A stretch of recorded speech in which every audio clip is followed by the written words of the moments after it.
पहले सीधा आपको जिन लिए चलते हैं, जहां पर प्रधानमंत्री नरेंद्र मोदी ने हरी झंडी दिखा करके देश की पहली हाइड्रोजन ट्रेन को रवाना तो कर दिया है, लेकिन अब वहां से जो तस्वीरें सामने आ रही हैं वो हम आप तक पहुंचा रहे हैं। कई बड़ी सौगात और परियोजना लेकर के प्रधानमंत्री नरेंद्र मोदी आज वहां पर पहुंचे हैं और वहां पर जो लोग मौजूद हैं पीएम मोदी को देखने के लिए रेलवे स्टेशन पर, उन्हें उनका हाथ हिला करके पीएम मोदी अभिवादन स्वीकार करते हुए जिंद रेलवे स्टेशन पर नजर आ रहे हैं।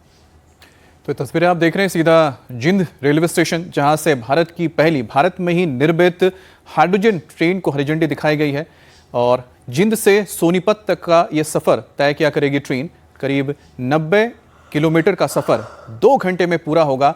अब किराए की अगर बात की जाए तो 5 रुपए से लेकर 25 रुपए, सबसे ज्यादा 25 रुपए इसका किराया रहेगा। लेकिन खास बात है कि प्रधानमंत्री मोदी ने जो सपना देखा आत्मनिर्भर भारत का, उसका एक और उदाहरण आपके सामने है और यह सपना महज 5 से 6 साल में पूरा हो गया। 2020 के बाद इस पर काम शुरू हुआ और सिर्फ 136 करोड़ रुपए में यह ट्रेन बनकर तैयार हुआ, जिसकी पूरी तकनीक भारत में ही है और भारत के पास इसके राइट्स भी हैं।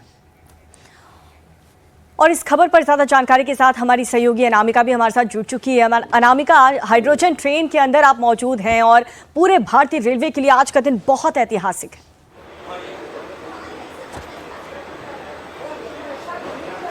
बिल्कुल, हाइड्रोजन ट्रेन को प्रधानमंत्री मोदी द्वारा हरी झंडी दिखा दी गई है और मैं आपको बताऊं कि इस समय ये ट्रेन 75 किलोमीटर प्रति घंटे की रफ्तार से चल रही है और मैं बहुत आसानी से बिना किसी सहारे के इस ट्रेन में खड़ी हूँ।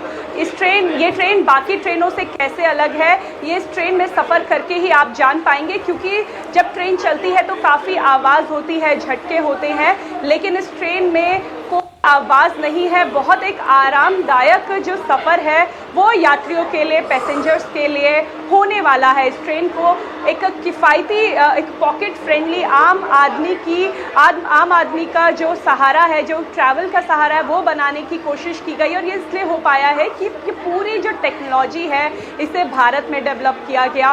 इस ट्रेन को भारत में बनाया गया। जो कॉन्ट्रैक्ट्स दिए वो जींद के रहने वाले नागरिकों को दिए, जिससे जींद का फ़ायदा हो, जींद की उन्नति हो। यानी ये ट्रेन जहाँ से चल रही है वो जगह भी इतिहास के पन्नों में लिख दी जाए और मैं आसानी से इस पूरी ट्रेन में घूम पा रही हूँ, चल पा रही हूँ और अगर आप बाहर देखेंगे तो आप समझ पाएंगे कि इस ट्रेन की रफ्तार कितनी है। इससे पहले केवल अभी तक जर्मनी में पैसेंजर हाइड्रोजन ट्रेन चल रही है।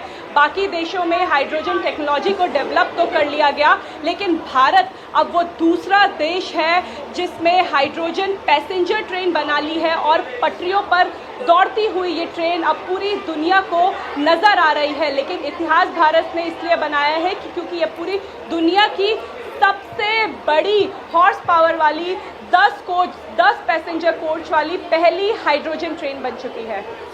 अब अनामिका, मुझे लगता है कि आप उन कुछ चुनिंदा लोगों में होंगी जिन्होंने शायद डीजल से चलने वाली ट्रेन में भी सफ़र किया होगा, इलेक्ट्रिसिटी से भी जो ट्रेन चलती है उस पर सफ़र किया गया। अब हाइड्रोजन वाली ट्रेन में भी आप मौजूद हैं, कुछ आपको फ़र्क महसूस हो रहा है या वैसा ही लग रहा है जैसे दूसरे ट्रेनों में लगता है आमूमन?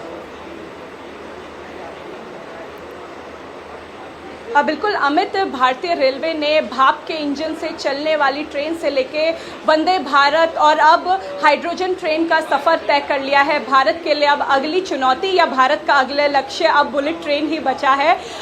जब हम वंदे भारत ट्रेन में गए थे तो ऐसा एहसास हो रहा था कि हम किसी इंटरनेशनल ट्रेन में बैठे हैं या फ्लाइट में बैठे हैं, लेकिन जब हम इस हाइड्रोजन ट्रेन में पहुँचे तो ये ट्रेन वंदे भारत ट्रेन से काफ़ी अलग है। देखने में ऐसा लग रहा है कि हम किसी लोकल ट्रेन में बैठे हैं, क्योंकि हाइड्रोजन ट्रेन जो बाकी दुनिया में है उसके साथ चैलेंज ये था कि पटरियां उसके अनुकूल नहीं थी, लेकिन रेलवे ने भारतीय रेल के जो ढांचा है उसी को अपनाया और इस ट्रेन को भारतीय रेल के पटरियों के हिसाब से बनाया।